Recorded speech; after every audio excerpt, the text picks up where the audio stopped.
ನೋಡ್ತಾ ಇದ್ದೀರಾ CBT Kannada TV.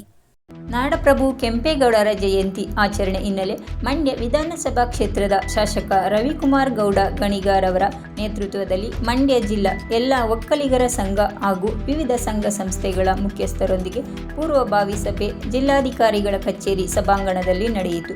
ಶಾಸಕ ರವಿಕುಮಾರ್ ಗೌಡ ಗಣಿಗಾರವರು ಸಭೆಯಲ್ಲಿದ್ದ ಮುಖಂಡರಿಗೆ ಸಲಹೆ ಸೂಚನೆಗಳನ್ನು ನೀಡಲು ಸೂಚಿಸಿದರು.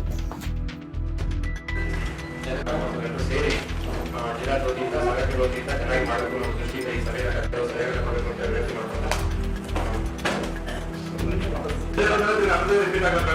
ಏನು ಕೆಂಪೇಗೌಡ ಪಾರ್ಕ್ ಅಭಿವೃದ್ಧಿಗೆ ಸಭೆನ ಕೊಡ್ತಾ ಇದ್ದಾರೆ. ಅದರೊಂದಿಗೆ ಆ ಪಾರ್ಕ್ ಅನ್ನ ತಗೊಂಡು ಸ್ಟ್ಯಾಚ್ಯೂನ ಅಭಿವೃದ್ಧಿ ಮಾಡೋದನ್ನ ಮುಂದಿನ ದಿನಗಳಲ್ಲಿ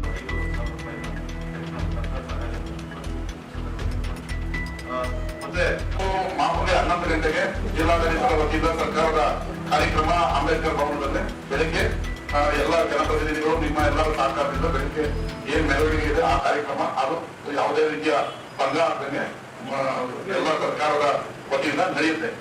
ಸಂಘ ಸಂಸ್ಥೆಗಳ ಒತ್ತಾಯ ಮತ್ತು ಸಾರ್ವಜನಿಕರ ಒತ್ತಾಯದ ಮೇರೆಗೆ ಅದ್ದೂರಿಯಾಗಿ ಆಗ್ತಿರೋದನ್ನ ನಮ್ಮ ವಿಶ್ವವಿದ್ಯಾನಿಲಯ ಕ್ರೀಡಾಂಗಣದ ಭಾಗದಲ್ಲಿ ಒಂದು ಸಾಂಸ್ಕೃತಿಕ ಕಾರ್ಯಕ್ರಮ, ನಮ್ಮ ಒಕ್ಕಲಿಗರ ಸಂಘದ ಪ್ರತಿಭಾ ಪುರಸ್ಕಾರ ಮತ್ತೆ ಕೆಂಪೇಗೌಡ ಪ್ರಶಸ್ತಿ ಅಲ್ಲ, ಅದರ ಹೆಸರಲ್ಲಿ 5 ಜನಕ್ಕೆ ಅದಕ್ಕೊಂದು ಸಮಿತಿ ಮಾಡಿ ಯಾರನ್ನ ಆಯ್ಕೆ ಮಾಡಬೇಕು ಅಂತ ಮಾಡಿ 5 ಜನಕ್ಕೆ ಈ ವರ್ಷದಿಂದ ಸನ್ಮಾನ ಮಾಡುವಂತ ಕಾರ್ಯಕ್ರಮವನ್ನ ಹಮ್ಮಿಕೊಂಡಿದ್ದೀವಿ.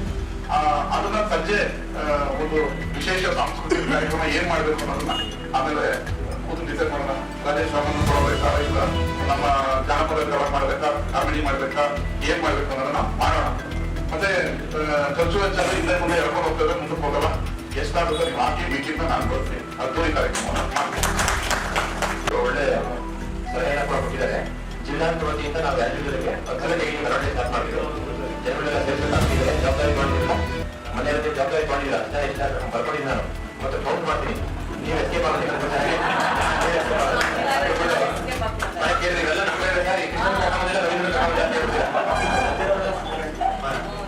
ಬೆಳಗ್ಗೆ ಕೂಡ ಚೆನ್ನಾಗಿ ಮೆರವಣಿಗೆ ಆಗಬೇಕು. ಕನಿಷ್ಠ ಒಂದು 2,000 ಜನ ಸೇರ್ಬೇಕು ಮೆರವಣಿಗೆ ಒಬ್ಬರಿಗೆ. ಅಂಬೇಡ್ಕರ್ ಭವನದಲ್ಲಿ ಇದು ಬೆಳಗ್ಗೆ ಕಾರ್ಯಕ್ರಮ ಆಗುತ್ತೆ. ಅಲ್ಲಿ ನಾವು ಹೇಳಿದಾಗೆ ನಾವೇ ತೀರ್ಮಾನ ಮಾಡಿ ಇನ್ನು ಮಧ್ಯಾಹ್ನ ಮೇಲೆ ಅಂದರೆ ಸಂಜೆ ಮೇಲೆ ನಮ್ಮ AIC ಕ್ಯಾಂಪಸ್ ಅಲ್ಲಿ ಏನಿದೆ ಅಲ್ಲಿ ದಾಳಿ ಹಾರಿಸಿ ಸಂಜೆ ಸಾಂಸ್ಕೃತಿಕ ಕಾರ್ಯಕ್ರಮ ಮಾಡ್ತಾರೆ. ಜೊತೆಗೆ ನಮ್ಮ ಅಶೋಕರು ಮಕ್ಕಳ ಸಂಘದ ನಿರ್ದೇಶಕರು ಅಶೋಕರಾಮ್ ಅವರು ಹೇಳಿದಾಗೆ ಅವರ ಸಂಸ್ಥೆಗೆ ಏನು ಮಕ್ಕಳಿಗೆ ಪ್ರತಿಭಾ ಪುರಸ್ಕಾರ ಮಾಡಬೇಕು, ಅಲ್ಲಿ ಒಂದು ಸ್ಟೇಜ್ ಕೊಡೋಣ.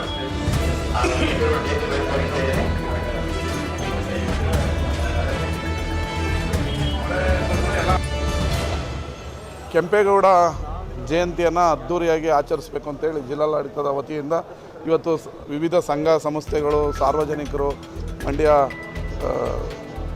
ಎಲ್ಲ ನಾಗರಿಕರು, ಪ್ರಗತಿಪರರು, ಸಾಹಿತಿಗಳು, ಹೋರಾಟಗಾರರ ಸಭೆಯನ್ನು ಕರೆದಿದ್ವಿ.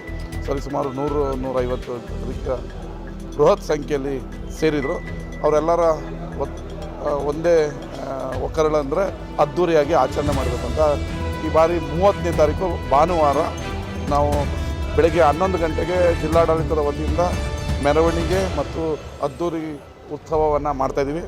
ಸಂಜೆ ವೇದಿಕೆ ಕಾರ್ಯಕ್ರಮವನ್ನು, ಇನ್ನೊಂದು ವೇದಿಕೆ ಕಾರ್ಯಕ್ರಮ, ಸಾಂಸ್ಕೃತಿಕ ಕಾರ್ಯಕ್ರಮ ಮತ್ತು ಒಕ್ಕಲಿಗರ ಸಂಘದ ಅವರ ಕೋರಿಕೆಯ ಮೇರೆಗೆ ಪ್ರಶಸ್ತಿ ಅಲ್ಲ ಪ್ರತಿಭಾ ಪುರಸ್ಕಾರ ಕಾರ್ಯಕ್ರಮ ಮತ್ತು 5 ಜನಕ್ಕೆ ವಿವಿಧ ಇದರಲ್ಲಿ ಸಾಧನೆ ಮಾಡಿದವ್ರಿಗೆ 5 ಜನಕ್ಕೆ ಪ್ರಶಸ್ತಿಯನ್ನು ಕೊಡುವಂಥದ್ದನ್ನು ನಿರ್ಣಯನ ಮಾಡಿದ್ದೀವಿ. ಈ ಬಾರಿಯಿಂದ ಕೆಂಪೇಗೌಡ ಜಯಂತಿನ ಅದ್ದೂರಿಯಾಗಿ ಆಚರಣೆ ಮಾಡೋಕ್ಕೆ ನಿರ್ಧಾರ ಮಾಡಿದ್ದೀವಿ. ಕೆಂಪೇಗೌಡ ಪಾರ್ಕನ್ನು ಆಲ್ರೆಡಿ ಮಾಡಿದ್ದಾರೆ. ಅದಕ್ಕೀಗ ನಾನು ಹಣವನ್ನು ಸರ್ಕಾರದ ವತಿಯಿಂದ ಫಂಡನ್ನು ಹಾಕಿ ಆ ಪಾರ್ಕನ್ನು ಅಭಿವೃದ್ಧಿ ಮಾಡಿ ಅಲ್ಲೊಂದು ಸಾಧಕ ಬಾಧಕಗಳನ್ನು ಚರ್ಚೆ ಮಾಡಿ ಅಲ್ಲೊಂದು ಅಶ್ವಾರೂಢ ಕೆಂಪೇಗೌಡರ ಪ್ರತಿಮೆಯನ್ನು ಸ್ಥಾಪನೆ ಮಾಡಬೇಕು ಅಂತೇಳಿ ನಿರ್ಣಯನ ಕೈಗೊಂಡಿದೆ. ಅದು 30ನೇ ತಾರೀಕು ಮಂಡ್ಯದ ಎಲ್ಲ ಪ್ರಗತಿಪರರು, ಎಲ್ಲ ಸಾರ್ವಜನಿಕರು ಅದ್ದೂರಿ ಕೆಂಪೇಗೌಡ ಜಯಂತಿಯಲ್ಲಿ ಭಾಗವಹಿಸಬೇಕು. ಅವತ್ತಿನ ವಿವಿಧ ಕಾರ್ಯಕ್ರಮಗಳನ್ನು ಮುಂದಿನ ದಿನಗಳಲ್ಲಿ ಹೇಳ್ತೀನಿ ಏನೇನು ಅಂತ. ಹಲವು ದಿನಗಳಿಂದ ಶುಗರ್ ಫ್ಯಾಕ್ಟ್ರಿಯಲ್ಲಿ ವೇಜಸ್ಸು, ಈ ಸಣ್ಣ ಪುಟ್ಟ ಸಾರ್ವಜನಿಕರಿಗೆ ಏನು ಕಾರ್ಮಿಕರಿಗೆ ಬರಬೇಕಾಗಿತ್ತು ಸರ್ಕಾರದ 10-15 ವರ್ಷದಿಂದ ನಿಂತಿತ್ತು. ನಾವು ಸರ್ಕಾರ ಬಂದ ಮೇಲೆ ನಾವು ಕೊಡಿಸ್ತೀವಿ ಅಂತ ಮಾತು ಕೊಟ್ಟಿದ್ವಿ. ಅದರ ಅಂಗವಾಗಿ ಇವತ್ತು ಮೊದಲ ಹಂತದ ಚೆಕ್ಕನ್ನು ವಿತರಣೆ ಮಾಡಿದ್ದೀವಿ.